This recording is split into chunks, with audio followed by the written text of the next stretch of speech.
নমস্কাৰ বন্ধু বান্ধৱীসকল মই জ্ঞানপথ নামৰ চেনেলটোৰ জৰিয়তে আপোনালোকৰ মাজত APSC আসাম পাব্লিক সাৰ্ভিস কমিশনৰ অন্তৰ্গত বা অসম লোকসেৱা আয়োগৰ আগতে হৈ যোৱা পৰীক্ষাৰ জেনেৰেল ষ্টাডিজ পেপাৰ 1ৰ অহা প্ৰশ্নকাকতৰ একাধিক্ৰমে 2001 চনৰ পৰা 2020 চনলৈ যিমান প্ৰশ্ন আগতে আহি গৈছে সেই সকলো ক্ৰম অনুযায়ী 2001 চনৰ পৰা ক্ৰমে আলোচনা কৰিম।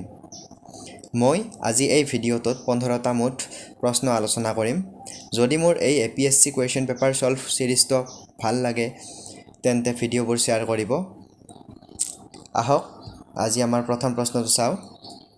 প্ৰথম প্ৰশ্নত আছিলে number 1 question function of the public service commission R ডিল্ড with in article তলত অপশ্যনসমূহ দিয়া আছে।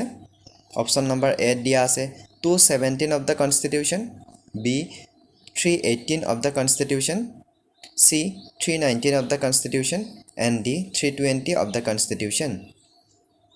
Function of the Public Service Commission are dealt with 320 of the Constitution. Article 320 deals with function of the Public Service Commission. Number 2 question. The first election of independent India was held in which year?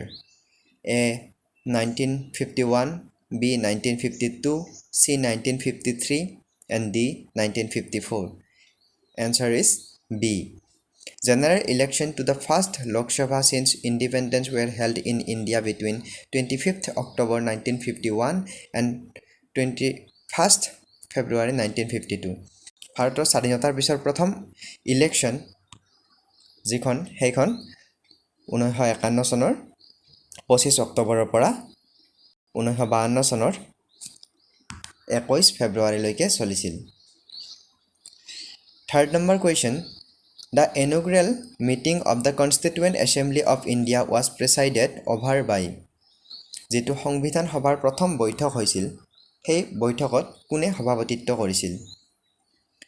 অপশ্যনসমূহত দিয়া আছে A doctor Rajendra Prasad, B doctor B.R Ambedkar, C doctor Sachidananda Sinha, and D B.N Rao. ইয়াৰ শুদ্ধ উত্তৰটো হ'ব option C doctor Sachidananda Sinha. On 9 December 1946, the first meeting of the Constituent Assembly was held, which was presided over by Sachidananda Sinha. Sachidananda Sinhai প্ৰথমখন constituent এছেম্বলিৰ যিখন সভা সেইখন সভাত সভাপতিত্ব কৰিছিল। এইখন সভা অনুষ্ঠিত কেতিয়া হৈছিল বুলি সুধিলে আমি জানিব লাগিব 9 December 1946ত। Number 4 number question. The first amendment of the Constitution of India was made in which year? ইয়াতে ইয়াৰটো সুধিছে। অপশ্যন এ দিয়া আছে 1951, B দিয়া আছে 1954, C দিয়া আছে 1957, D দিয়া আছে 1960. ইয়াৰে শুদ্ধ অপশ্যনটো হ'ব A 1951. The Constitution of India First Amendment Act 1951 was made in 1951. সংবিধান সভাৰ প্ৰথমখন সংশোধনী 1951ত কৰা হৈছিল। 5 নম্বৰ প্ৰশ্নটো হ'ল Who first expressed the slogan Inquilab Zindabad? Option A দিয়া আছে Shaheed Bhagat Singh, B দিয়া আছে Udham Singh, C দিয়া আছে Zail Singh, and D দিয়া আছে Karan Singh. ইয়াৰে শুদ্ধ উত্তৰটো হ'ব option A Shaheed Bhagat Singh. Inquilab Zindabad was first used in 1929 when Bhagat Singh shouted it after bombing the Central Assembly in Delhi. Inquilab Zindabad এই শ্লোগানটো প্ৰথম ভগত সিঙে 1929 চনত দিল্লী এছেম্বলিৰ বম্বিং কৰাৰ সময়ত কৈছিল। এতিয়া আহক 6 নম্বৰ প্ৰশ্নটো চাওঁ। Sarojini Naidu was the Indian woman president of ইয়াতে অপশ্যনসমূহ তলত দিয়া আছে। সৰোজিনী নাইডুৱে কোনখন তলৰ কোনটোৰ লগত জড়িত বা কোনখনৰ সভাপতি আছিলে? অপশ্যন এ দিয়া আছে ইণ্ডিয়ান থিঅছফিকেল ছ'চাইটি, বি দিয়া আছে চাইমন কমিশ্যন, চি দিয়া আছে কেবিনেট মিছন, আৰু ডি দিয়া আছে ইণ্ডিয়ান নেশ্যনেল কংগ্ৰেছ। শুদ্ধ উত্তৰটো হ'ব option D Indian national Congress. Mrs. Sarojini Naidu in 1925 became the first Indian woman president of Indian National Congress.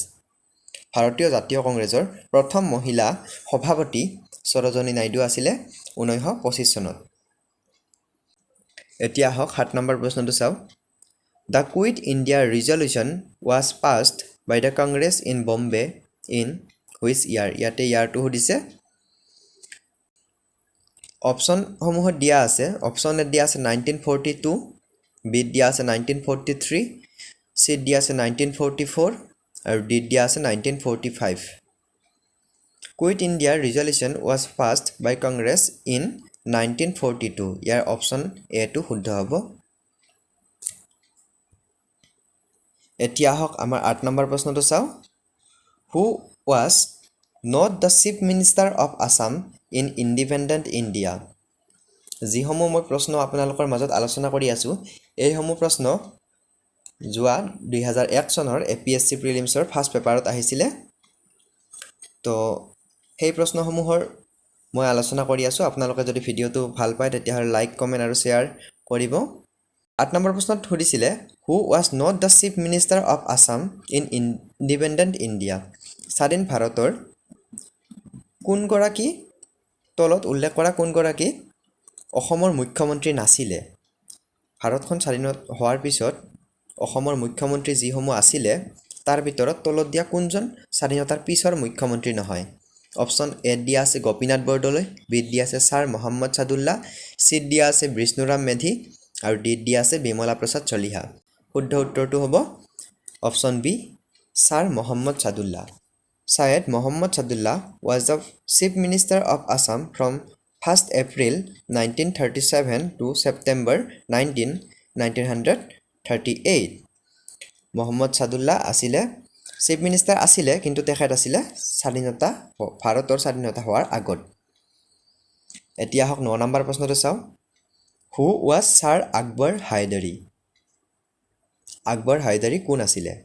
Option A দিয়া আছে chief justice of the high court, B দিয়া আছে speaker of Assam legislative assembly, C দিয়া আছে governor of Assam আৰু D দিয়া আছে chairman of Assam public service commission. ইয়াৰে শুদ্ধ উত্তৰটো হ'ব option C, governor of Assam. Mohammad Saleh Akbar Hydari was governor of Assam from August 15, 1947 to December 28, 1948. 10 number প্ৰশ্নটো দিছে The cabinet was for the first time accorded legal recognition in Britain in which year? ইয়াতে ইয়াৰটো সুধিছে। অপচনসমূহ চালে আমি গম পাম। অপচন এ দিয়া আছে 1914, বি দিয়া আছে 1689, চি দিয়া আছে 1937 আৰু ডি দিয়া আছে 1884। ইয়াৰে শুদ্ধ উত্তৰটো হ'ব option C, 1937। The cabinet was for the first time accorded legal recognition in Britain in 1937. এতিয়া হক 11 নম্বৰ প্ৰশ্নটো চাও। Any dispute relating to the validity of election of the vice president of Gaon Panchayat under the Assam Panchayat Act 1994 shall be decided by? যেতিয়া গাঁও পঞ্চায়তৰ সভাপতিৰ ক্ষেত্ৰত dispute হয়, সেই ইলেকশ্যনটো কাৰ দ্বাৰা ডিসাইডেড কৰা হয়? এখন এক্ট আছিলে 1994ৰ, সেই এক্টখন কাৰ দ্বাৰা ডিসাইডেড হোৱা বুলি কোৱা আছে? অপচনসমূহ দিয়া আছে। Option A BDO block development officer, B দিয়া আছে ডিপুটি কমিশনাৰ, চি দিয়া আছে প্ৰেচিডেণ্ট অফ গাঁও পঞ্চায়ত, ডি দিয়া আছে মেম্বাৰ অফ দ্য গাঁও পঞ্চায়ত। ইয়াৰে শুদ্ধ উত্তৰটো হ'ব option B, deputy commissioner. Election 11 of the Assam Panchayat Act 1994, any dispute relating to the validity of the election of the vice president of the Gaon Panchayat under this act shall be decided by the deputy commissioner. এতিয়া হক 12 number প্ৰশ্নটো চাও। The sixth schedule to the Constitution of India provides for, তলত অপচনসমূহ দিয়া আছে যে sixth schedule যেটো আমাৰ 6 নং অনুসূচী আছে সেইটো কিহৰ লগত জড়িত? অপচন এ দিয়া আছে পঞ্চায়তী ৰাজ ইনষ্টিটিউচন, বি দিয়া আছে ডিষ্ট্ৰিক্ট কাউন্সিল, চি দিয়া আছে বডো অটোনমাস কাউন্সিল আৰু ডি দিয়া আছে নৰ্থ ইষ্টাৰ্ণ কাউন্সিল। ইয়াৰে শুদ্ধ উত্তৰ হিচাপে আমি ধৰিব লাগিব C, Bodo Autonomous Council. Sixth schedule of the Constitution deals with provision as to the administration of tribal area in the states of Assam, Meghalaya, Tripura and Mizoram. 13 number প্ৰশ্নটো আছে Which one of the following is not included as the fundamental duty of the Indian citizen? Option A দিয়া আছে to abide by the Constitution and respect its ideals and institutions. Option B দিয়া আছে to uphold and protect the sovereignty and integrity of India.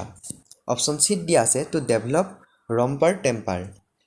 And D দিয়া আছে to defend the country and render national service when called upon to do so. ইয়াৰ শুদ্ধ উত্তৰটো হ'ব option C to develop romper temper. কাৰণ ইয়াতে সুধিছিলে কোনটো মৌলিক কৰ্তব্য নহয় অপশ্যন চি টো মৌলিক কৰ্তব্য নহয় The fundamental duties are contained in Article 51A of the Constitution.